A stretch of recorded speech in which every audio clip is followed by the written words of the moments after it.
Utamuona mtu yuko tayari ailishe ratiba zote, lakini inapofika Simba anacheza, Yanga anacheza, hawezi kushughulika na kitu kingine chochote. Lakini ukifuatilia kwa ndani, amebeti kwa Muhindi. Okay, Bwana Yesu asifiwe.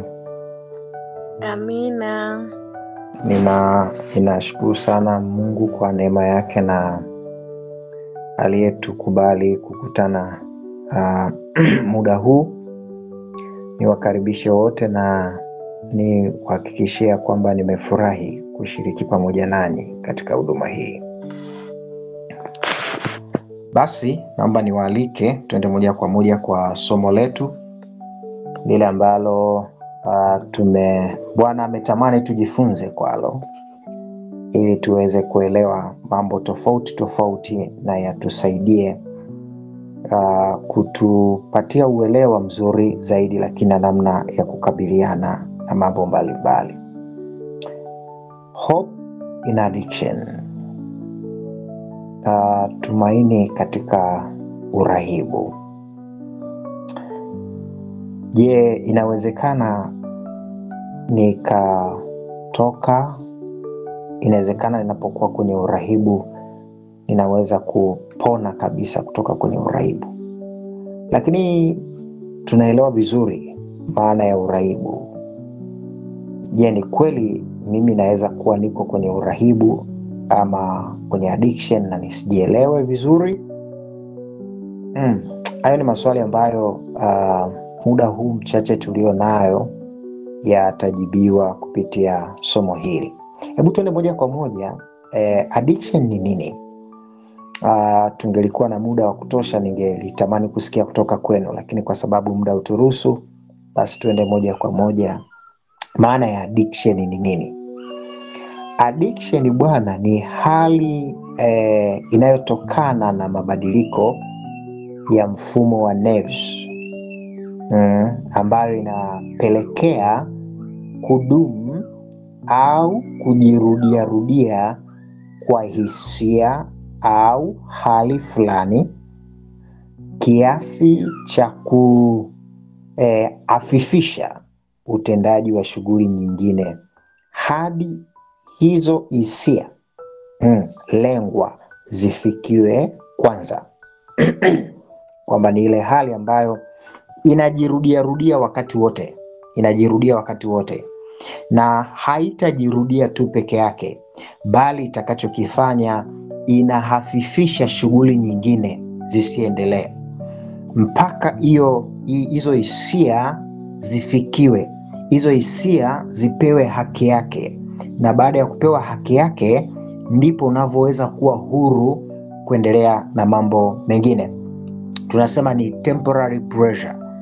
Hizi hisia sio za muda mrefu, ni kama zinakuvamia kwa wakati fulani, alafu zikishakuvamia zinataka mpaka, hata kama ulikuwa unafanya jambo fulani, mfano waweza kuwa kwenye ibada inaendelea uko kanisani, ile hali ya addiction ikikuijia, kwa mfano una kawaida ya kuwasiliana na mtu mara kwa mara, hata kupitia katika ujumbe mfupi wa SMS. Sasa ibada inaweza ikaendelea, na ukweli inawezekana huwa hamtumii hata saa 2, huwa hamruhusu saa 2 zikapita hamjawasiliana. Kwa ukiingia mahali ambako pana kuzuia kutowasiliana kwa hizo saa 2, lazima hali ile ya umakini itapotea. Utatamani kama ni ibada inaendelea, utawasha simu angalau hata umjulie hali huyo mtu ambaye unawasiliana naye mara kwa mara. Kwa hiyo hali ya hisia ambazo cha msingi cha kuzingatia ni kwamba ni hisia za mara kwa mara, lazima zijirudie, lakini hili inakuwa iko connected kwenye mfumo wa fahamu, nervous system, ambazo kuna baadaye tutakuja kuona inatokeaje. Lakini tunapoelewa sasa maana ya urahibu, kumbe ni jambo ambalo linajirudia mara kwa mara, lakini ni mpaka hisia fulani zifikiwe ndo ninaweza kuwa huru. Sasa hebu tuone namna ambavyo hii addiction inaweza kutokea. Inatokeaje? Hii tunaita pathophysiology. Inatokeaje sasa? Kwenye hali ya ubongo, lakini tunatokea. Je, kuna mabadiliko yote yanatokea? Ni kweli kuna mabadiliko yanatokea. Kwa asili ya mwanadamu alivyoumbwa, ili mwili wake utende kazi vizuri, ana muunganiko wa vichocheo, hormones mbalimbali za mwili. Sasa hebu tujishughulishe moja kwa moja na hormones zinazohusika na hisia hizi. Moja ni hormone maarufu inaitwa dopamine. Hii hutokea kwenye ubongo. Sasa tuko kwenye eneo la ubongo, namna inavyotokea mpaka ukajikuta unaingia kwenye hiyo addiction. Sasa bwana, hii hormone ni nzuri kwa miili yetu. Yaani Mungu alitupatia ili ifanye kazi maalum, itusaidie katika vitu vizuri. Lakini sasa ikitokea kuna matumizi mabaya ya hii hormone, inaleta matokeo tofauti. Kwa mfano, hii tunaita rasmi ni feel good hormones. Yaani ni ka hormone kana kukufanya ujisikie karaha hivi. Raha sio karaha, sorry. Uwe kwenye the atmosphere ya pressure hivi, unajisikia vizuri. Kwa hiyo hii hormone ndio inayofanya kazi, ndio inakusaidia pia kuzalisha kicheko, inaweza kusaidia kuzalisha tabasamu. Kwa ni hormone nzuri na ni muhimu sana sana sana sana kwa miili yetu, lakini inashughulika sana na utagundua inashughulika sana na mfumo wa utambuzi, mfumo wa kumbukumbu, inashughulika sana na mfumo wa hisia. Hii inapatikana eneo la ubongo, eneo la mbele, ambalo utaona inashughulika sana na hivi vitu. Kwa hiyo kumbukumbu. Sasa wakati hapa ninakujenga vizuri ili uje kuelewa tunapokuwa tunazungumza yale mabadiliko na maendeleo, yani zile physiological changes zinazotokea kwa ubongo, ili iweze kuelewa vizuri. Kwa hiyo tumesema cognition area inashughulika kwenye memory, lakini inashughulika kwenye emotion na kwenye learning. Hivi vitu vyote inashughulika navyo, na ndio maana unakuja kuona hiyo addiction. Kwa hiyo uzalisha ni kawaida. Ubongo upokea taarifa au ishara kwenda kwenye sehemu ya maamuzi.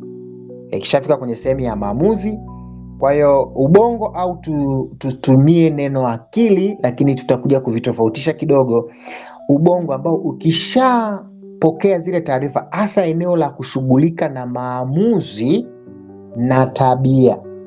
Sasa zile taarifa zikipokelewa hutoa ishara ya lazima ya kwamba kuna jambo inatakiwa litendeke. Kwa hiyo kuna ili eneo la impulse control, taarifa zinaenda kwenye ubongo immediately kwamba kuna jambo lazima litendeke. Sasa kama ubongo ukishaambiwa kwamba kuna jambo lazima itendeke, sasa ubongo wenyewe kwa asili yake hauna uwezo wa kutofautisha ikiwa ili jambo ni zuri au ni jambo baya. Wenyewe tu ukipokea taarifa unazalisha tu hormones. Kwa mfano, tumetolea mfano mzuri wa labda ni mtu ambaye unawasiliana naye mara kwa mara, lakini bwana hapa uko kwenye eneo labda la kutowasiliana naye. Sasa kuna taarifa za lazima zinapelekwa kwenye ubongo kwamba tunahitaji kuwasiliana na huyu mtu haraka sana, tusaidie. Kwa kinachotokea, ubongo hauna shida, wenyewe unazalisha dopamine ya kutosha. Na kwa kweli hii dopamine ikishazalishwa ya kutosha, isipofanyiwa kazi, inakupelekea kwenye hali ya kuingia kwenye bugudhi, wasiwasi, hofu, mashaka. Yani unakosa kautulivu ghafla. Kwa nini? Kwa sababu kuna jambo haujalitimiza katika ubongo wako na linahitajika kutimiza. Kwa hiyo hii homoni kazi yake kubwa ni hiyo. Lakini tuna homoni ya pili ambayo hii ni serotonin hormones, ambayo hii kwa kweli inaitwa ni mood hormones. Tunaweza kuita hivyo ile mood ambayo inakupelekea kwenye emotions, well-being, unajisikia vizuri. Kazi yake kubwa mwilini, ina kazi nzuri. Moja ya kazi kubwa ni kupunguza hofu. Kwa hiyo ukiona uko kwenye hali ya hofu sana, jua kwamba hii homoni imepungua. Hii bwana inazalishwa sana sana sana sana kwenye vitu kama pombe na kadhalika. Ndio maana mtagundua ya kwamba walevi ni watu ambao ni majasiri sana. Mlevi anaweza akamtukana mama mkwe, akamtukana bosi wake, yani anamwambia sasa, we mazao ulikuwa unazungua sana bwana, hujaingia kwenye anga zangu, sasa umeingia. Anamwambia kwa nini? Kwa sababu ni hormones ambayo inapunguza hofu mara nyingi. Kwa hata anaweza kufanya kitu chochote alafu baadaye anakuambia bwana, samahani sana, nilikuwa nimelewa na ndio maana ulikuwa unaona ninayatenda hayo. Ni hormone. Kuna kitu tunakiita fluctuation of mood, au kitaalam sana inaitwa cyclothymia, kwamba ni ile hali unakuta mtu huyu bwana ni mcheshi, ana furaha wakati wote, lakini unaweza ukakutana naye ghafla unakuta kama siye mtu ambaye nimemzoea. Mbona kama hazungumzi kama alivyonipokea, sivyo ambavyo wananipokea siku zote, sivyo ambavyo watu tunazungumza wakati wote, mbona kama amebadilika? Manake hii hormone iko inafanya kazi, kwa hiyo imepungua au imezidi zaidi, kwa hiyo inaweza kufanya. Sasa hiyo ndio namna ambavyo kwa kifupi inatokea addictions kwenye ubongo, na hizo homoni kuu mbili zinafanya kazi. Lakini kuna sehemu pia ya mabadiliko. Sasa tuone inavyotokea. Tumeona kuna inavyotokea kwenye ubongo, lakini je, kuna mabadiliko ya kisaikolojia, si ndio? Sasa kwa sababu angalia namna ambavyo Mungu alivyo ajabu sana, kwa sababu ubongo uzalisha kwa muda mrefu hizo homoni, hivyo uamini kwamba hizi homoni zinahitajika sana mwilini. Yaani mtu ambaye tuseme mtu ambaye anahubiri au anaongea sana, anatumia muda mrefu, anatumia sauti, ile tezi ya kuzalisha mate uzalisha mara kwa mara ili kumsaidia ulimi au kinywa chake kisikauke, ulimi uwe mlaini na uendelee kutengeneza movement kwa ajili ya kuunda maneno. Ndivyo ulivyo ubongo. Ubongo ukishajua kwamba hiki kitu ninapaswa nikizalishe mara kwa mara, kwa hiyo hufika mahali na kuamini kwamba nisipozalisha hii hormone kuna hatari inaweza ikajitokeza. Sasa nisikilize vizuri ili uelewe kati ya hii connection. Kwa mfano, tuna kitu tunakiita nafsi.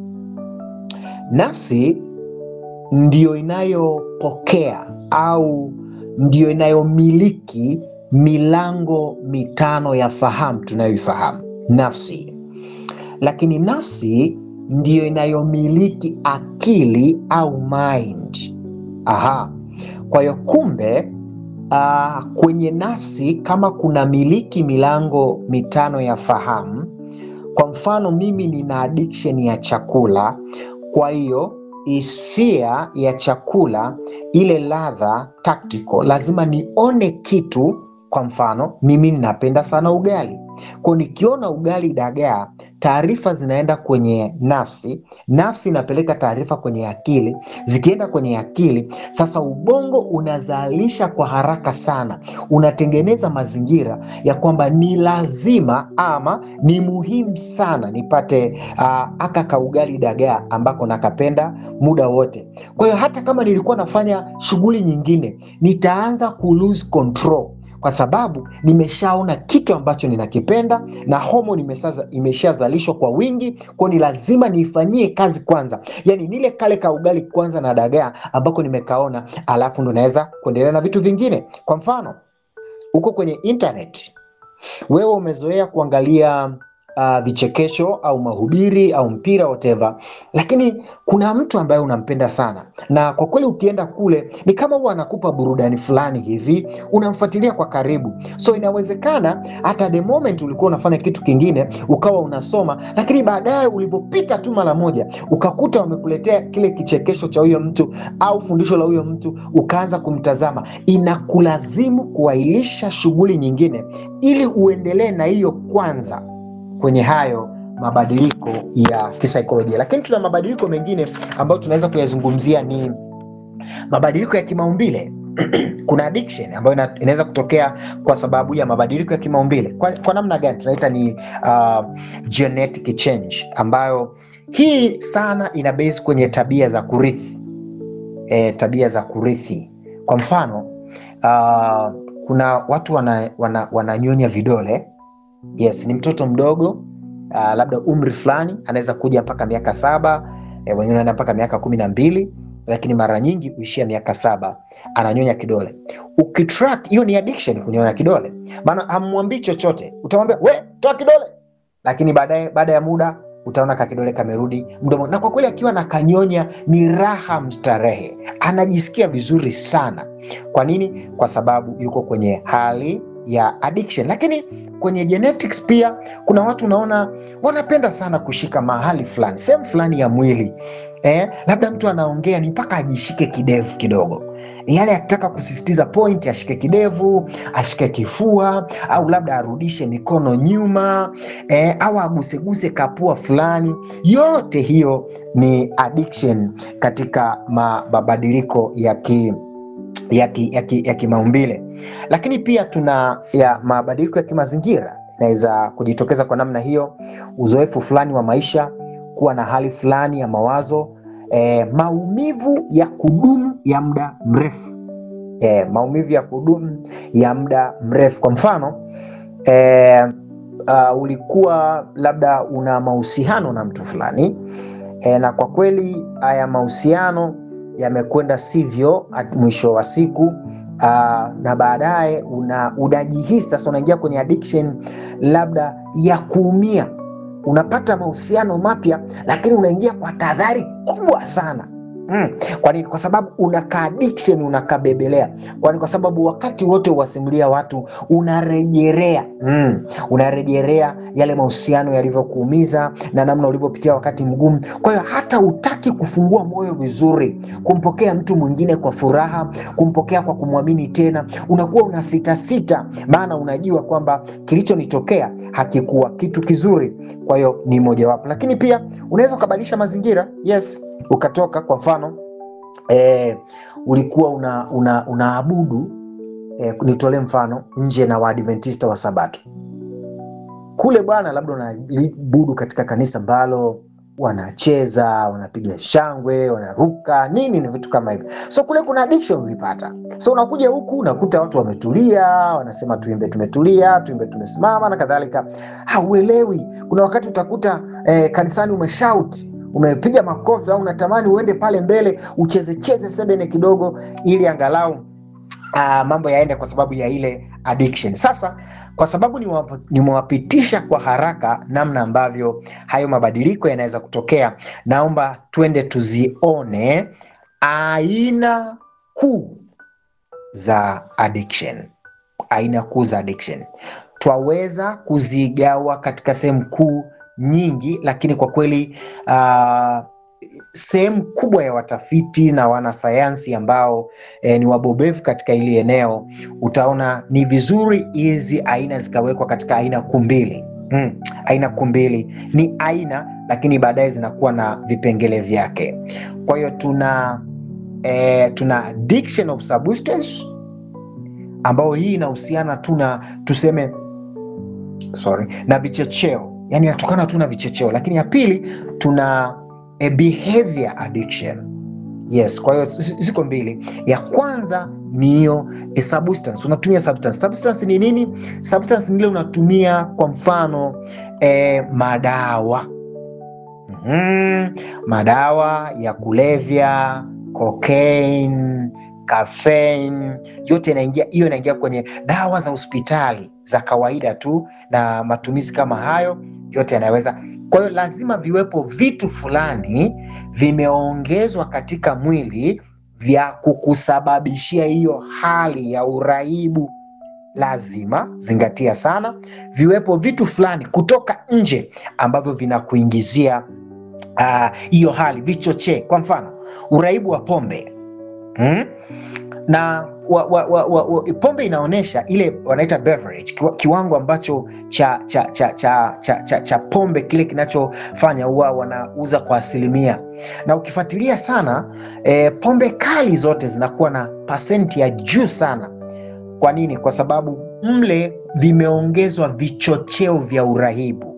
Ukikutana na mtu ambaye ni mraibu wa pombe, atakwambia kabisa, mimi nilianza kunywa kidogo, lakini nilivyofika nikaona hii bia ya 7% ni kama haitoshi, kwa nikaanza kunywa haya mavodika, mahenken, yale ambayo yana kiwango cha juu sana. Lakini madawa kama tulivyosema, kuna hili naomba nilizungumzia, watu wa Mungu, kuna hizi dawa za kuondoa maumivu.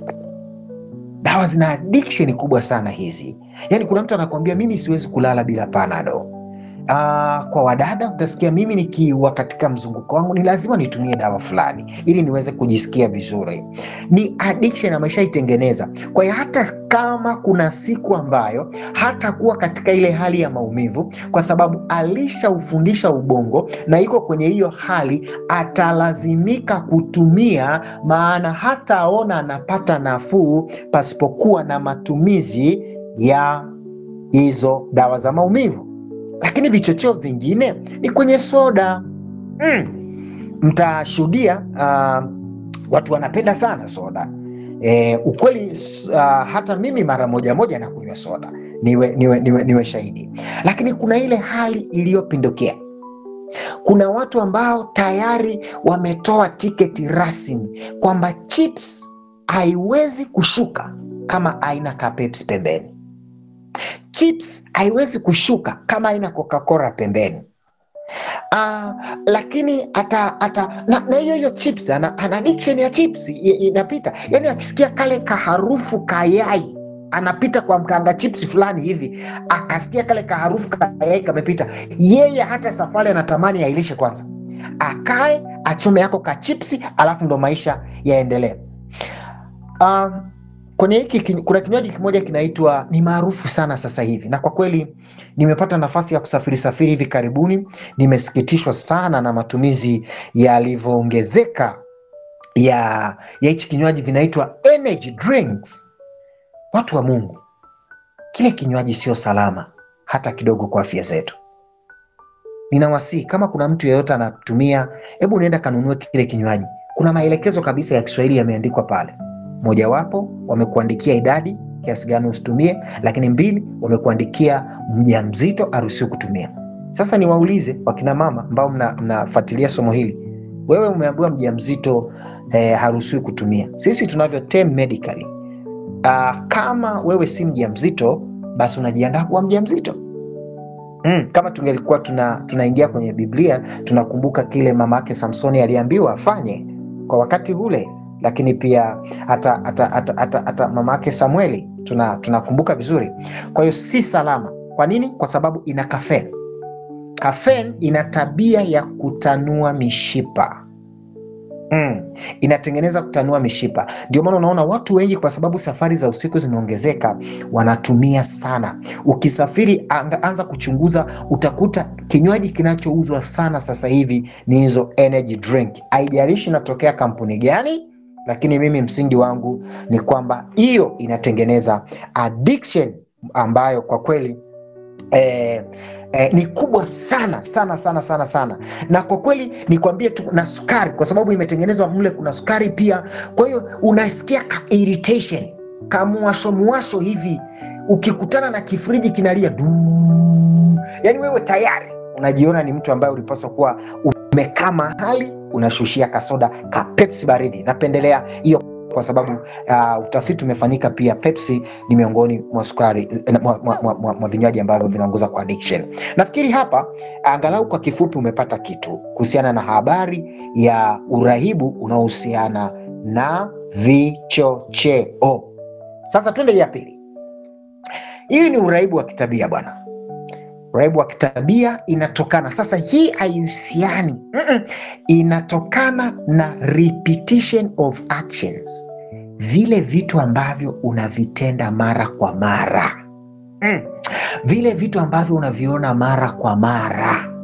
Ukumbuke nimekuambia nafsi yako, your soul is direct connected to your sensory organs. Imeungwa na mfumo wako wa fahamu. Kwa hiyo chochote unachokiona ni kushangaze leo, hakiendi kwenye ubongo kwanza. Chochote kinachokiona kinapelekwa kwenye nafsi kwanza, alafu kikipelekwa kwenye nafsi ndivyo taarifa zinaenda kwenye ubongo. Ubongo unachakachua, unamuuliza nafsi, unataka nini? Wanasema hivi, mimi nataka niendelee kuangalia. Unaangalia nini? Ni tamthilia. Unaangalia nini? Movie. Basi kaa. Je, utapata raha ukiendelea kuangalia? Yani kanafsi kanajibu kwa haraka, yani hii ndio raha yangu. Ukikubali nitulie kwenye viwango hivi, nitajisikia pressure ya hali ya juu. Ubongo unazalisha dopamine, unazalisha serotonin, unaingia kwenye hiyo raha na unajikuta kwenye addiction. Lakini nilitamani niainishe kidogo kwa haraka, angalau tuzijue hizi aina za kitabia, angalau tumezigrupu kidogo. Moja, tuna kamari au kubeti. Kubeti ni janga. Inawezekana nisizungumze na watu wenye experience sana, lakini kama kuna mjumbe mmoja hapa atakaweka moyoni ataelewa. Jamani, kubeti ni janga kwa vijana. By the way, is a spiritual battle. Vijana hawataki kufanya kazi. Kwa wazee utaona wanajishughulisha. Niwaambieni watu wa Mungu, msione mahaba makubwa kwa Simba na Yanga. Sio kweli kwamba hayo ni mahaba halisi. Wakati fulani watu wamewekeza mioyo yao kule, watu wana vipato vyao. Ndio maana utamuona mtu yuko tayari, kwa sababu hiyo addiction, utamuona mtu yuko tayari ailishe ratiba zote, lakini inapofika Simba anacheza, Yanga anacheza, hawezi kushughulika na kitu kingine chochote. Lakini ukifuatilia kwa ndani, amebeti kwa Muhindi, kuna kakitu ameweka, anasubiri. Jamani, kubeti ni addiction mbaya. Nikupe matokeo kidogo. Inaweza kukuingiza kwenye mfumo wa madeni ya kudumu, inawafanya watu kufirisika, inawafanya watoto. Kuna vile viboksi wanasambaza wa China, nimesahau jina lake, sio wanaviita vibonanza, kitu kama hicho, naweza kuwa nimepatia. Jamani, watoto wanaiba hela nyumbani, wanadumukiza $200 na $500, wanaiba hela nyumbani ili waende kufanya nini? Kwa sababu ya addiction hiyo wanataka kupata. Lakini inaweza kukuzalishia woga, msongo, kukosa tumaini. Umebeti Yanga, atakayefunga ni Aziz Ki, sasa aliyefunga ni Pacome, au sio ule mtarajia. Sasa unajua Muhindi, ningebahatisha kweli Aziz Ki akafunga goli, nilikuwa na lamba milioni 10 na umaskini nimeuaga kabisa. Sasa unaingia kwenye hali ya msongo tena, maana una matumaini, maana aliyefunga ni mchezaji mwingine. Addiction ya kamari ni mbaya sana, na zingatieni sana ya kwamba pamoja na yote haya tunayofundisha, jamani, kubeti ni haramu na ni dhambi. Lakini ya pili, inavunja mahusiano na jamii, hasa kwa mke. Mwanaume anayebeti, huwezi kuwa na mahusiano mazuri na mke wako. Haiwezekani, kwa sababu wakati wote unazurura kwenye mikeka, na ni lazima uangalie zile mechi, kwa sababu ushakuwa connected. Kama ni Ulaya, mama hawezi kuwa na muda wewe na kuketi, kwa sababu lazima uangalie mpira wote uishe, uone aliyefunga, uone kama unaweza ukapata tumaini.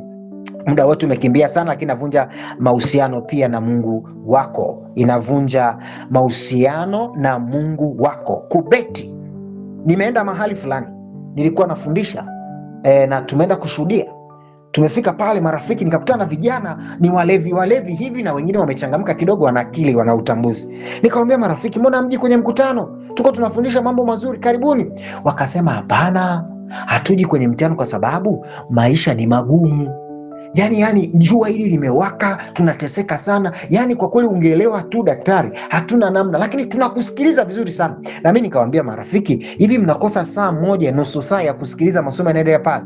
Hawakujali. Lakini ngoja niwaambieni watu wa Mungu, cha kushangaza, Simba kama anacheza, Yanga kama anacheza masaa mawili yuko kwenye kibanda umiza, hata kujigeuza hawezi kujigeuza, ataendelea kuangalia mpira mpaka dakika almost masaa 3 yaishi. Maana anaenda nusu saa kabla, kuna dakika za mapumziko, ongeza dakika 9 za mchezo, na hiyo zote ongeza na kadhalika. Vyote hivyo vitatokea akalime, kwa sababu hiyo addiction inamsumbua. Internet tutaishia hapa kwa leo, na mitandao ya kijamii, kucheza game, lakini kuzulula au kuzunguka mitandaoni bila sababu. Sasa hapa najua na wagonjwa wengi, lakini kwa neema ya Mungu atatupatia nafasi, tutajifunza namna ya kuondokana na uraibu. Hivi umeshajiuliza, kuna wakati unaenda Facebook, unaperuzi, unahama unarudi Instagram, unaperuzi, unatoka kule unarudi kwenye TikTok. Unaona TikTok imeboa kidogo, unarudi YouTube, ukienda YouTube unahama. Hiyo ni hali ya kuwa kwenye addiction. Una mpango, unaingia tu kwenye mtandao, uendi cha kutafuta, hujui unamfuata nani, unafollow tu. Wewe tukikuuliza kila taarifa, wewe ndio unayejua kilichotokea, wewe unaelewa. Kwa kweli hiyo ni hali ya addiction ya internet au mitandao ya kijamii. Kucheza game, unasafiri, especially wadada, Mungu awasaidie sana. Wadada wanapenda jamani. Hii ni addiction mbaya, ugonjwa mbaya umewavamia wadada zetu. Kwa nini? Kwa sababu kwa wadada, namalizia hapa, watu wa Mungu, wadada unaweza ukasafiri naye kutoka Mwanza mpaka Dodoma, hata mjasalimiana, ila yuko kwenye tule tutufe, unasikia churucha, kanapita tu churucha. Mungu awabariki sana. Kwa sababu ya muda, kwa leo tutaishia hapo, na Bwana akitupatia neema, kwa wakati mwingine tutaendelea sehemu nyingine. Ninashukuru sana, nimefurahi kushiriki pamoja nanyi. Bwana tupe nguvu mpya, sisi watoto wako, nguvu zako daima ushinda, utupe leo e Bwana.